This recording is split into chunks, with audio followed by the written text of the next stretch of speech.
So just a little bit about White Design and ModCell, who are we? And it's quite an interesting evolution in history, actually. From a White Design perspective, we're an interdisciplinary design practice based in Bristol, but working nationally, that's been in existence for, crikey, 13 years now, which is quite hard to believe.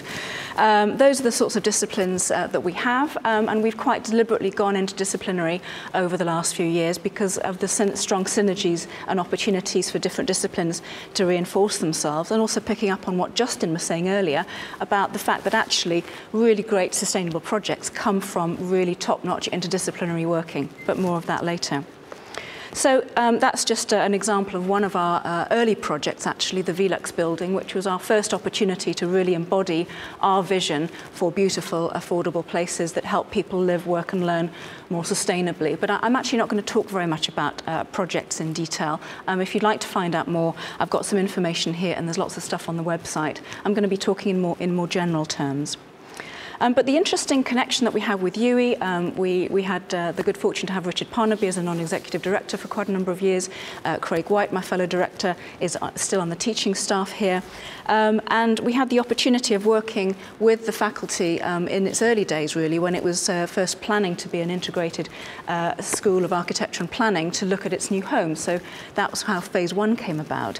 And it was in the Phase 1 design that actually the design concept for having prefabricated straw bale panels came up, and so we were able to install 4 prototype panels in the building in the 2 gable ends, and of course 2 of those are now inside the building now that it's this expanded 2-wing building. But the building was finished in 2002 and it's still performing well, so it's been really nice to see that evolution. And I'll come on to talk to you a little bit more about ModCell and how from that early prototype the product has evolved and has now grown legs and has become a separate company called ModCell, as Doug was referring to earlier. Just a very quick bit of sort of environmental perspective, and I'm conscious you will have had different bits on sort of climate change and environmental impact from others, but one of the main models, I guess, that drives our practice is thinking about one planet living, and the fact that we have just under 2 hectares and shrinking, unfortunately, for each man, woman and child on the planet to meet all of our needs, to provide us with the resources that we need, the food, and to absorb the waste that we produce. And if you look at what we're doing in Europe at the moment, we're consuming resources at the rate of about 3 times that, so 3 planets worth. And just in case we kind of are wanting to be smug, which sometimes we are in relation to our neighbours across the pond, America is twice as bad as we are, gone up recently from 10 to 12 hectares, so 6 planets worth. So whether you're looking at the question of design from a low carbon point of view or from a resource point of view, there's no doubt about it. We've got a long way to go before we're living within the ecological limits of the planet. And I know you've also had some information on drivers from different perspectives. That's just a list of things that are on our minds at the moment. Certainly in ModCell, we're very focused on that zero carbon housing target of 2016 and more generally zero carbon buildings by 2019. And I know there are quite a few planners here today, so watch this space. Let's see what comes out of the coalition policies for localism and the big society. But there will be a much stronger bottom-up planning agenda coming out of the localism bill, which will also have a significant impact on schemes. So other drivers for change are coming from Europe, and as various people, including Justin, have already mentioned, in the UK we're targeting 80% reductions. And if we just put that into context, that kind of carbon footprint is probably broadly similar to the carbon footprint that my grandparents had in the 1930s. So if you think about what was happening in the UK at that time, very few people had cars, still horse-drawn transport. Craig's grandfather was actually delivering coal by horse-drawn dray still at that time. So we have to reinvent our carbon footprint back down to 1930 levels, obviously using all the know-how and intelligence and creativity that we have now and an appropriate use of technology. And we do still come across the occasional doubting Thomas about the need for change, but actually we can't really go wrong, can we? I mean, if it all is a big hoax or we've got some really fundamentally bad assumptions, it's okay because the outcomes we're driving to are all going to be great for us and society. So we should just get on with it, really. But there are lots of other changes going on at the moment. I mean, those of you that get the Architect's Journal, a recent edition here, "The profession is dead. Long live the profession." Professions of all kinds are having to reinvent themselves in the new carbon economy, in an economy where cost effectiveness is the main driver. And certainly we're experiencing feedback from clients where BREEAM is sort of very quietly being put to one side. In education, building bulletin standards are being shoved under the table just to deliver the basic accommodation needs that people can afford. So we are going to be seeing an increasing need for innovation and creativity, even to maintain the levels of sustainability and innovation that we have now, let alone improve them. So don't underestimate the challenge. I'd like us to think today about questions, and Doug has already mentioned this, you know, the importance of asking questions at the right time. And I've quite deliberately chosen that particular font to put the question mark in that form for reasons that will become clear in a moment. There are various theories as to where the question mark has come from, but actually the one I particularly like is from a very eminent academic source, Why Cats Paint, by Bush and Silver. Do you remember a few years ago there was a cat's painting that was sold in New York for umpteen squillion pounds? Well, according to this book, the question mark has its origins in Europe and is actually a hieroglyph depicting the southern view of a northbound cat. Cat owners among you will kind of know what I'm talking about. But I think what I'm suggesting is that we need to be cat-like in terms of our curiosity. We need to be curious about the world, and we need to be asking constructive, open questions to push the boundaries of our knowledge. And it all goes back to the best level of interprofessional working that we can achieve. And to do that, you have to be curious about other people's disciplines and processes. So if we're talking about corporate social responsibility, what are we talking about when we talk about responsibility? Who do we need to be responsible to? Well, we've got a very neat generic term for that, which is our stakeholders. But it's actually sometimes quite difficult defining who those stakeholders are. Or perhaps you think someone's a stakeholder, but actually they don't perceive themselves in that light. Or perhaps they're more of a single-issue lobbyist who isn't going to actually participate constructively in your stakeholder processes. Is she one of your stakeholders? Do you hold that kind of image in your mind when you're thinking about your projects? Are they our stakeholders? Certainly we do a lot of education work, and we are often doing a lot of consultation and direct design work involving students because we see them as being our direct stakeholders. So responsibility for what? What are we being held responsible for? What are we trying to hold others responsible for? And a lot of what we think about in our practice is actually trying to be responsible for the outcomes. It's very easy in design and construction projects to be thinking about the output mode. So actually, what is the building going to be? What is its acoustic performance going to be? What are the levels of natural light going to be? How is it going to be used perhaps as a teaching and learning tool, as certainly phase 1 has been, and to some extent phase 2 as well, with the truth panel out in the corridor. But actually, what are the outcomes that we're really trying to drive towards? We certainly know now much lower running costs is a key feature, and it's great to hear that this extension is certainly going to achieve that, and maybe more, according to Doug's early data. What do we need to achieve in terms of high morale, productivity, more sustainable communities, reduced cost of ownership? So I think we need to be asking ourselves, no matter where we're involved in a building or construction project, what are the outcomes we're driving to? And that's particularly important from a client perspective, because unless you are really clear on the outcomes you're looking for, you're not going to be able to communicate that effectively along what is quite a long and sometimes complex design and construction delivery chain. So responsibility, the next dimension, is in what way? What is our responsibility for the values and behaviours that we demonstrate, that we expect others to work towards? And those of us that have been involved in formal partnered projects, perhaps under NEC contract forms or something similar, will have taken part in partnering workshops. And I'm sure some of us have had the experience where we've had a great partnering workshop, we've come up with a partnering charter, but the first time that there is a problem, people are immediately retreating into their professional silos and starting to point fingers and the finger of blame. So what responsibility do we hold as an integrated team, including the client, for delivering processes, and how do we set up those communication processes to be focused on the outcomes and the problem solving, not the blame? And I'll go on to talk a little bit more about this later, but in terms of white design, we put a lot of emphasis on investing in what we call our social capital. So what are the models that we want to use if we're thinking about acting more responsibly? Well, what are the vehicles that we need to choose, whether that's a project vehicle, whether that's a joint venture, whether that's a company? And that raises the question, really, of what is business for? I've deliberately spoken about business here because we are talking about commercial low-carbon design.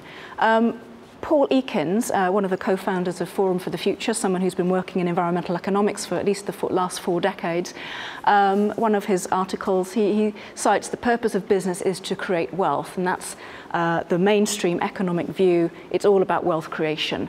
And when I initially read that and I saw it was from Paul, I was thinking, oh crikey, that's a bit depressing. But he goes on to talk about that actually that view is only justifiable when it's taken account of and has internalized the social and environmental impacts resulting from the business activity.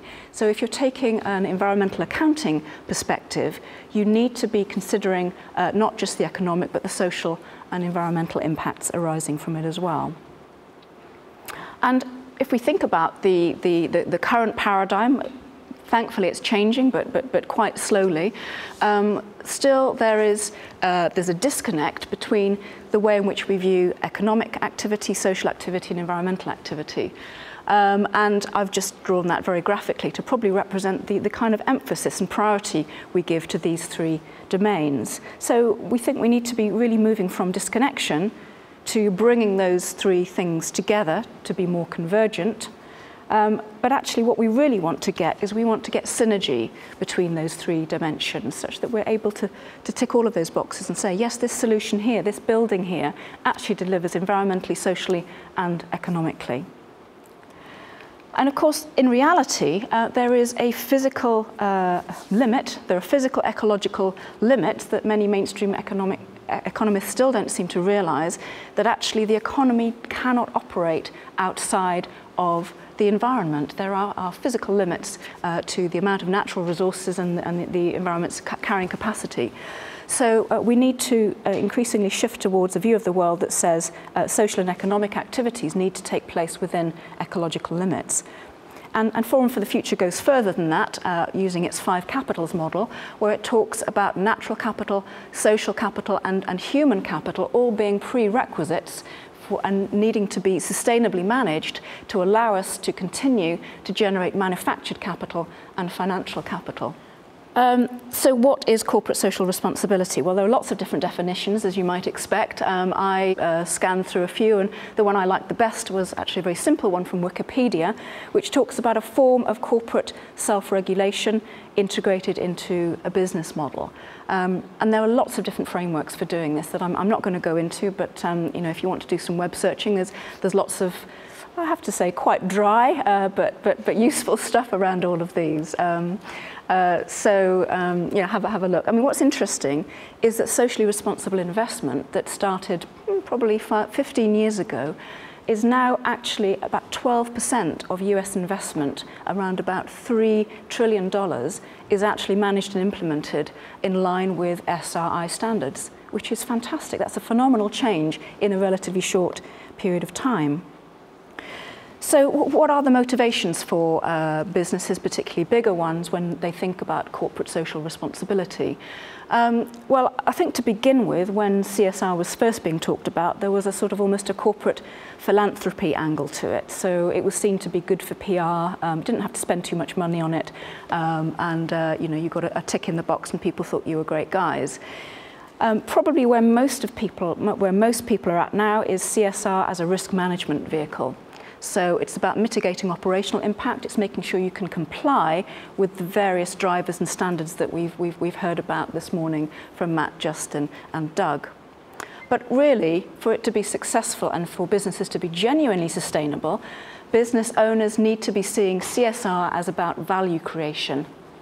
We'd use slightly different terms, that's a bit jargonistic, but you really need to be seeing it as the means for you being a viable, healthy, thriving business going forward. I'd like to suggest that there's maybe another motivation, a rather simpler one. There's very clear evidence that from various research reports that altruistic behaviour actually makes us feel very, very good. And there's a standard that actually, a piece of research in particular, that monitored students doing altruistic activity against how they felt when they were chilling out with their mates, having a beer, going to see a film, playing Wii, whatever.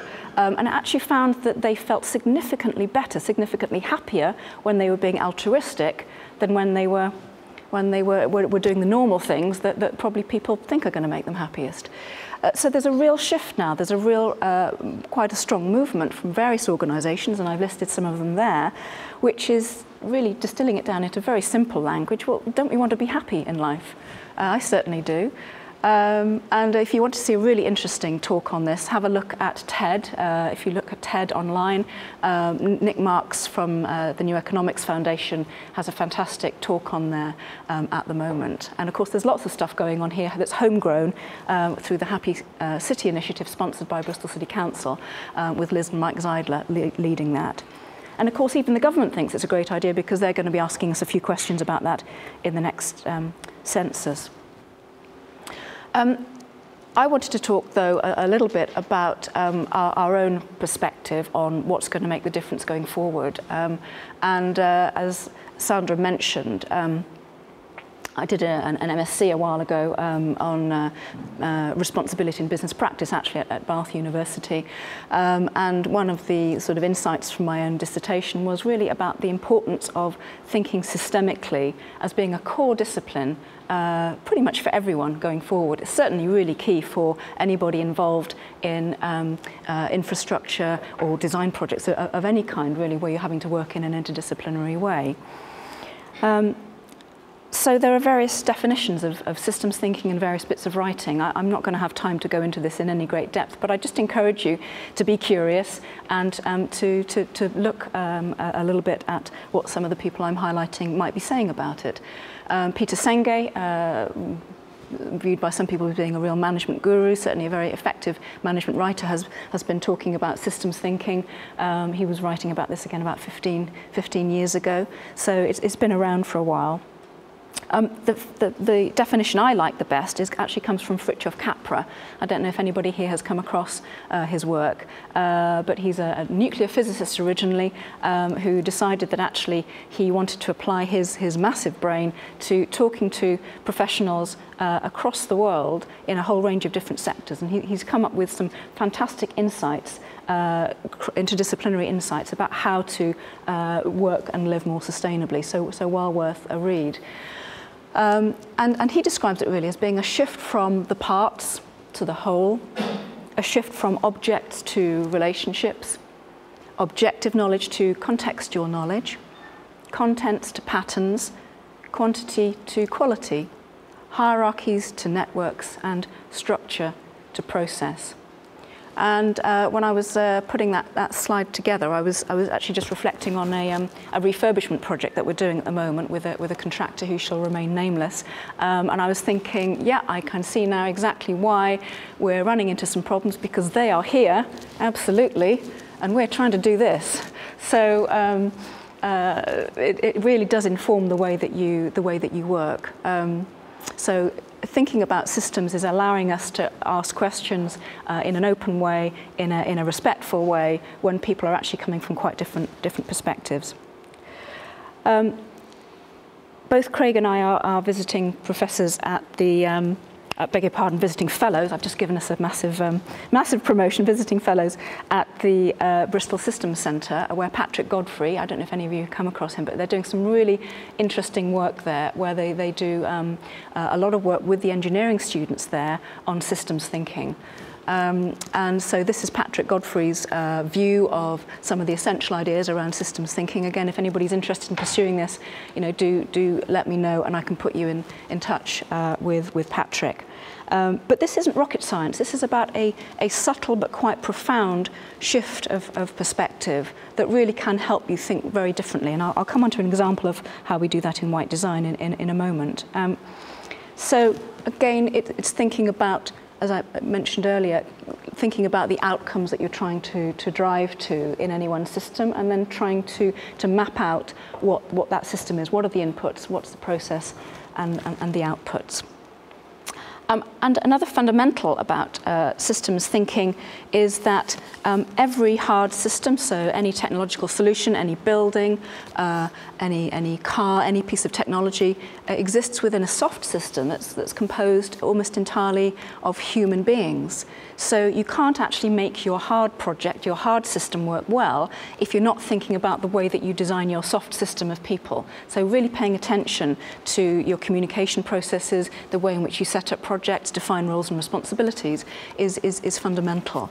And if you're wondering why I've got a Kinder surprise egg on there, when I talked to the students at Bristol, I try to get their attention by giving them something that will make them curious about what I'm going to say next. And this is a Kinder surprise egg that really is there to illustrate the point as they're munching away that actually their hard systems that they're designing as engineers always have to operate and be respectful of that wider soft system. I'm also always on the lookout for new confection-based analogies. So if anybody else can come up with something else that I can surprise them with next time, that would be great. I've already done Payne's Poppets, by the way. That works as well.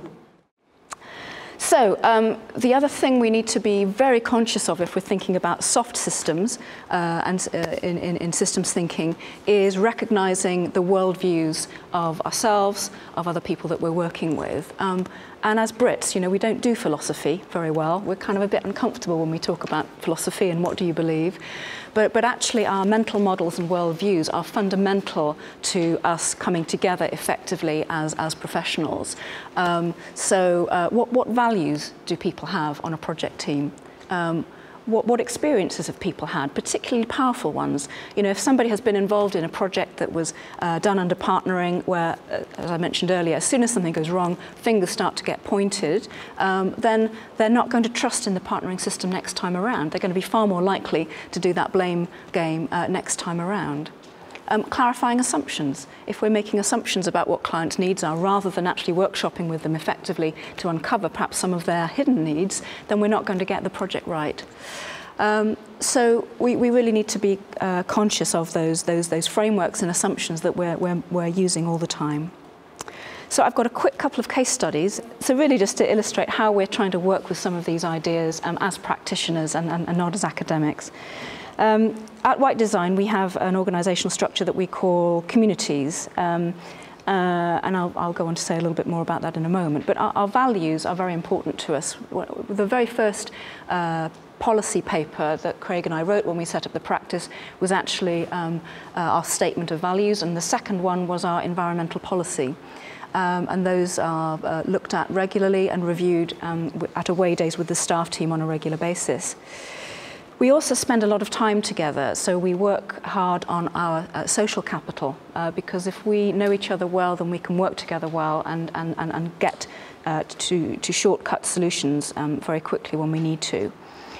And probably our core value is summarised by having respect for people and planet, so genuinely trying to empathise with the perspectives that different people have when they're working on a project or looking at a problem. So our communities are ways of providing pastoral support and care for people within the team. They're interdisciplinary and they contain, as far as possible, a typical cross-section of the whole team, spanning the disciplines I've mentioned. And each community has a role within it that's responsible for the coordination of CPD, workload, knowledge, research, and what we call LIFAT, which is about social activity, estates management, and slightly dull but still important things like health and safety. And so by doing this, it means that we're able to delegate a lot of day-to-day activity to community groups to make sure that things are effectively coordinated. But it also means that everybody involved in that understands one or two aspects of how to make a business run. So it's not this black box anymore. People are actively engaged in how to do things. And it's not an easy decision necessarily. It took us a while to get it right. We made some mistakes. But actually, when you set up this kind of system, it actually really does reap enormous dividends. So in system terms, what we're doing is we're implementing in human terms systems within the wider system. So we're connecting up more of the system to itself, getting multiple feedback loops, which is a key aspect of systems thinking. So we're knowing what's going on all the time, and we're also instilling greater flexibility and resilience to truly become a learning organisation. And I mentioned the frameworks earlier, the many frameworks that you can adopt in terms of corporate social responsibility. The one that we chose to go for first was Investors in People. We got that in 2006. We've renewed it in 2009, and we'll be renewing it again, starting our processes for that in the spring. Just very quickly then to finish off, I'm going to talk about then case study 2, which is designing a hard system in systems terms, and use ModCell as a bit of a case study. And actually, the next half dozen slides or so I'm going to whiz through really quickly because I know we're short of time. But we need to be asking ourselves, and these are the sorts of questions we've been asking ourselves for at least 13 years, what is a sustainable building? Is it all of those things? And just very quickly on the highest BREEAM score, I do question actually the drive towards ever higher BREEAM scores, particularly in the current economic situation. I wonder whether actually, if we're thinking about resilient economies, should we be going maybe for a BREEAM score of very good, but actually investing more in local supply chains and keeping the money locally? What is a sustainable material? Well, those are the sorts of factors you need to consider in looking at sustainable materials. And you need to then be thinking about specifics. So what are the materials that constitute sustainability? And it isn't a one-size answer fits all. It's all context dependent. It's all dependent on what your client is looking for, what materials are local, and also what the maintenance regime might look like. At various times we've had to fight extremely hard to get things like lino, recycled carpet or reused fire doors used in buildings. But it's worth hanging on to those things and worth fighting hard. You also need to think about, well, what is the basis for the decisions that you're making? Are they on the basis of principles? So should you be saying our start point is we're going to use renewable materials because the supply is guaranteed? Are we going to be applying the precautionary principle that says, in essence, if we're not sure what the outcome of this is going to be, but it might be bad, then let's try not to do it? Simplicity, ease of separation into components when you're looking at the end of life. And I'll mention one very quick thing here, technological and biological nutrients. A great read for any designer is Cradle to Cradle by Bill McDonough and Michael Braungart, a very interesting collaboration between an American architect and a German chemist, where they've come up with a process for, or a design discipline, if you like, that really tries to address sustainability from a first principles approach. So you can look at principles-based decisions, or you can look at data-based decisions. I mean, in reality, both will be applied. But if you're looking at data-based decisions, you need to be careful. Which life cycle methodology are you using? Whose data are you using? And who's paying for that? And if we think about tools that are used pretty much as standard now, things like the BREEAM, the Green Guide, I think it was a surprise to lots of us to see PVC windows getting the very high rating that they did. So data doesn't always lead you to the conclusion that you feel is right when you think about the principles. So, and this is a little bit more on Cradle to Cradle actually, which I won't elaborate on, but it's just a really simple but quite profound in its impacts, quite a profound way of looking at design. I'm not going to go into these in any detail, but effectively in ModCell we're trying to harness the sun's energy, we're trying to get the benefits from cellulose, and we're also trying to, and this is where the slide needs to catch up with my voice, also trying to make use of the embodied energy that is in timber. So if you go back to the synergy I was talking about before, where you have the three circles overlapping, in our view, timber is a no-brainer. It really hits all of those three aspects of environment, society, and economy, and you get fantastic embodied energy as well. And which means of production would you choose to have, if you're looking at timber or metal? So that kind of thought process has led us to taking the early pilot stage learning from the phase 1 project here and scaling that up into a business called ModCell that prefabricates straw bale panels. It uses clever engineered timber as the frame, flat pack technology, and you get a product that results in very straightforward, very rapid assembly on site with very small tolerances. We've just put up a 3-class extension in Wales, and that went up in the half-term week. Very, very rapid. This is the kind of interior you can get with this system, so it's not just about the environment, it's also about the aesthetics. And it's also underpinned by a lot of research data, so we're using both data-based and principles-based decisions. This is an LCA methodology that we commissioned from Middlesex University. So the sorts of projects that we're doing now with ModCell, that's one you've already seen. They range from the very small local authorities wanting to have, for example, a very clear statement of their park and ride aspirations. Torvine County Borough Council wanted a movable building that they could host education events for supply chain in, and that achieved a DEC A rating. York City Council wanted some new offices. That's a fairly rectilinear building, but you can do some slightly funkier things as well. And here we're starting to see other architects actually using ModCell and working with us to produce their own designs, as in this project at Home Lacey. So there's lots of sort of outcomes and progress by thinking about corporate social responsibility in business terms. I mean, watch this space. There's lots more progress to do, but we're very optimistic about having a major EU Eco-Innovation Fund approved by the EU, which would allow us to scale up and look at the certification processes for this technique across Europe. So finally, I just encourage you really to be curious and ask questions at every stage of everybody. So here are some questions for us all that we might want to think about over lunch. And I think one of the most important is, how do you transfer knowledge and learning? So just to finish off on a lovely quote from Fritjof Capra, our common task. I genuinely believe that that is our common task. How do we create that sustainable future in ways that are fun, engaging, and use our full creativity and appropriate technology? So let's make some lighter tracks to go and get some lunch. And thank you very much.